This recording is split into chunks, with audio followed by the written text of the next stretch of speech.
महोत्सवी वर्षानिमित्त आयोजित ओळख भारतीय संविधान या विशेष मालिकेत मी नरवाडे धनश्री रामा आपले सहर्ष स्वागत करीत आहे। या मालिकेच्या माध्यमातून आपण भारतीय राज्यघटनेची ओळख करून घेणार आहोत। विविध भागात विभाजणी करून समजून घेणार आहोत।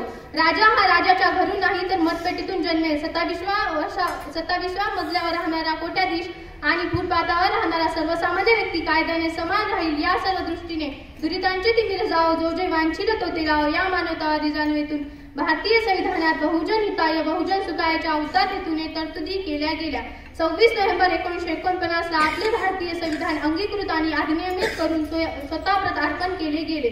जगातील सर्वश्रेष्ठ भारतीय संविधानाचे हे अमृत महोत्सवी वर्ष आहे। या अवघ्या 75 वर्षाचा आपण विचार केला तर एक गोष्ट प्रकाशाने जाणवते आणि ती म्हणजे जी दलित, आदिवासी व स्त्रिया विकासाच्या प्रवाहात ज्यांना कधी येऊच दिले नाही, या सर्वांचे भारतीय संविधान जगण्याचा पाया चालण्याचे बळ झाले।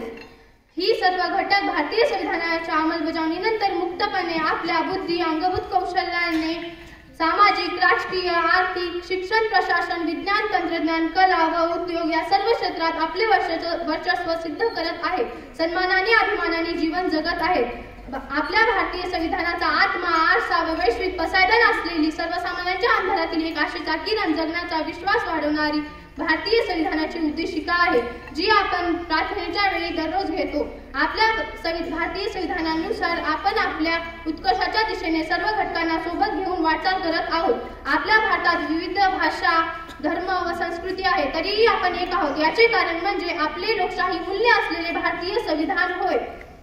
न्याय हक्कासाठी लढण्याचा मूलभूत अधिकार सर्वसामान्य माणसांना भारतीय संविधानाने दिलेला आहे। आपल्या भारतात जवळपास 6400 जाती आणि पोटजाती आहेत।